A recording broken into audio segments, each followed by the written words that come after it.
बिस्मिल्लाहिर्रहमानिर्रहीम। अस्सलाम वालेकुम। उम्मीद है आप सब खैरियत से होंगे। आज मैं आपके साथ MGT 201 फाइनेंशियल मैनेजमेंट का मिड टर्म का करंट पेपर शेयर करूंगी। ये 2023 का करंट पेपर है।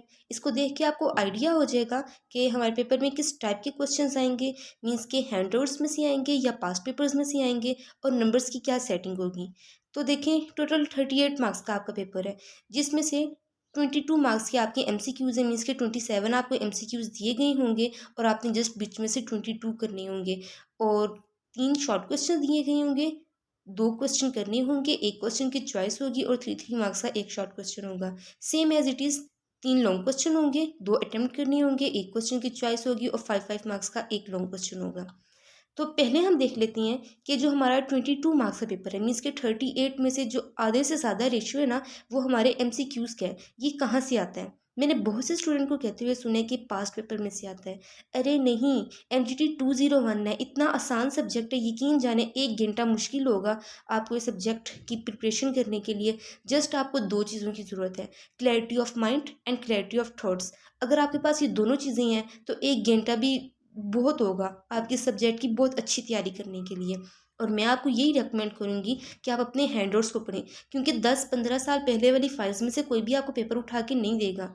और आप कोई भी नोट्स को या किसी भी पास्ट पेपर को रीड ना करें। देखिए, मैं आपके साथ अपना पर्सनल एक्सपीरियंस शेयर कर रही हूँ। मैंने कभी भी किसी पास्ट पेपर को रीड नहीं किया, किसी नोट्स को, किसी फाइल को रीड नहीं किया। क्यों? क्योंकि ये सब भी तो हैंडआउट्स के बीच में से ही बनते हैं। अगर सिलेबस वो है, कोर्स यही है, हैंडआउट्स यही है, तो फिर आप अपने हैंडआउट्स को ही रीड कर लें।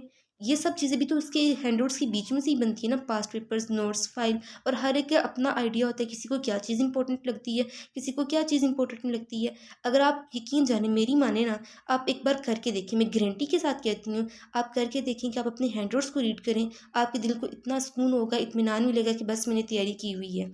और अभी 22 मार्क्स का पेपर छोड़ने वाला नहीं है कि मीन्स अगर हम ये MCQs को जस्ट उधर से कर लें। और पास्ट पेपर्स में तो जस्ट MCQs होते हैं, क्वेश्चन आंसर्स का क्या करेंगे? क्वेश्चन आंसर्स भी लातादाद उसमें होंगे।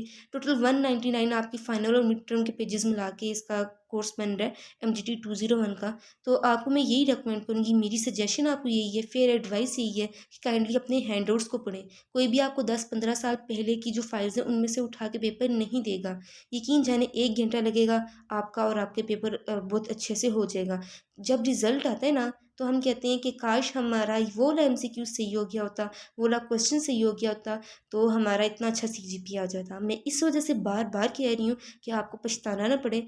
आप अभी से अच्छी तैयारी कर लें इसकी, और आपको थोड़ी-सी गाइडलाइंस मिल जाएँ। 27 MCQs है ना, आपने 27 के 27 ही अटेम्प्ट करने हैं। मैंने टीचर से पूछा था कि जैसे बोर्ड में होता है कि पहले वाले जो क्वेश्चन सही होते हैं उनके नंबर लगाए जाते हैं, यहाँ पे ऐसा नहीं है। जो 22 बिल्कुल सही होंगे ना, उनके नंबर लगाए जाएंगे MCQs के। सेम एज इट इज़ जो शॉर्ट क्वेश्चन हैं और लॉन्ग क्वेश्चन हैं, उनमें जो ज़्यादा नंबर जिन क्वेश्चन में आ रहे होंगे ना, उनके मार्क्स लगाए जाएंगे। तो आपने बहुत अच्छे से इसकी तैयारी करनी है। MCQs तो होप्स हो कि आपका भी ये क्लियर हो गया होगा। बहुत आसान सब्जेक्ट है, यकीन जाने मैंने सब्जेक्ट खुद भी पढ़ा हुआ है। होता क्या है ना, टोटल 20 से 30 क्वेश्चंस बना दी जाते हैं, उनकी लिस्ट बना दी जाती है। अब क्योंकि ये MGT का सब्जेक्ट है, आपको पता है कि ऐसे जो सब्जेक्ट्स होते हैं उनके क्वेश्चन एक जैसे ही होते हैं। मीन्स के पीछे किसी के पीछे कंडीशन लगा दी जाती है, किसी के पीछे एग्जाम्पल लगा दी जाती है, कोई फिनोमेना लगा दिया जाता है। जैसे कि कोई एग्जाम्पल देगा और कहेगा इसके तनाजुर में आपने इसकी वजाहत करनी है। तो फिर आंसर उसका वही होता है, बस स्टूडेंट को ना पजल करने के लिए, कंफ्यूज करने के लिए उन्होंने ऐसे पीछे एग्जाम्पल लगा दी होती है। तो जस्ट यहाँ पे अपने कॉन्सेप्ट्स को क्लियर कीजिएगा, इंशाल्लाह आपका बहुत अच्छा पेपर होगा। अब आते हैं शॉर्ट क्वेश्चंस पे और लॉन्ग क्वेश्चंस पे। देखिए, ये MGT का सब्जेक्ट है, इसके बीच में कोई भी आपको एक्सप्लेनेशन वाला कि डिस्क्रिप्टिव टाइप क्वेश्चंस नहीं दिए जाएंगे। सिंपल आसान से बुलेट पॉइंट वाले या डिफरेंस वाले या कैलकुलेशन वाले।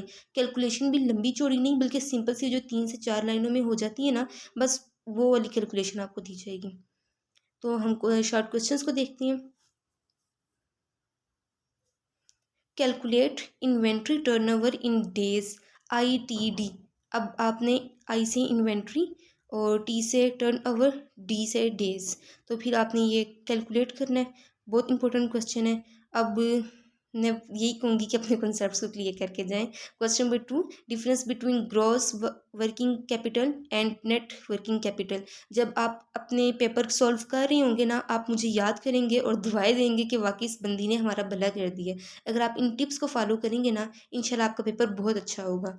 Next question number 3, what is mascara, does it work with joint partnership. ये आपके शॉर्ट क्वेश्चन हो गए। और अब लॉन्ग क्वेश्चन की तरफ बढ़ते हैं।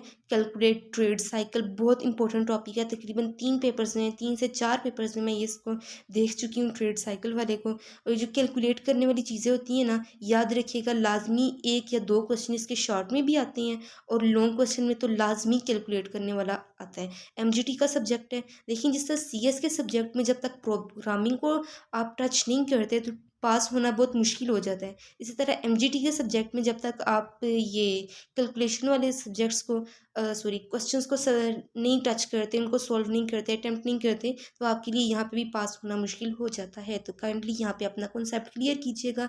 ये सब्जेक्ट ऐसे ना कि जब आप एक टॉपिक को पकड़ते हैं तो साथ में ही दूसरा टॉपिक नेक्स्ट वाला ऑटोमेटिकली कवर होना शुरू हो जाता है। तो बस किसी अच्छी सी जगह पे जाके पुरस्कून जगह पे बैठ के अपने तैयारी करें, ईजिली हो जाएगा। नेक्स्ट क्वेश्चन है, DFIS are 3 types of DFISIS। Okay जनाब, इंशाल्लाह पूरी कोशिश होगी नेक्स्ट कि मैं आपको जो भी पेपर्स शेयर करूँ आपके साथ, उसकी मैं आपको सोल्यूशन भी प्रोवाइड करूँ। अभी तो टाइम बहुत कम था, बस जिस स्टूडेंट ने दिया तो मैंने फटाफट, वो फ्रेंड ने दिया तो मैंने आपके तक इसको शेयर कर दिया। पूरी कोशिश होगी आगे और भी मेरी फ्रेंड्स के एग्ज़ाम्स होंगे तो वो भी मैं आपके साथ शेयर करूँगी और सोल्यूशन के साथ पूरी कोशिश होगी कि शेयर करूँ।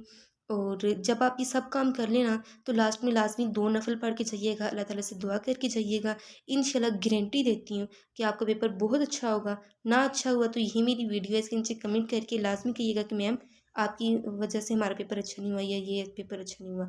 ये मैं गारंटी के साथ कह रही हूँ कि अगर आप इन टिप्स को फॉलो करेंगे तो आपका एग्ज़ाम बहुत अच्छा होगा। मेरी तरफ से बेस्ट ऑफ लक। मुझे भी अपनी दुआ में याद रखिएगा। नेक्स्ट वीडियो में मिलते हैं। अल्लाह हाफिज़।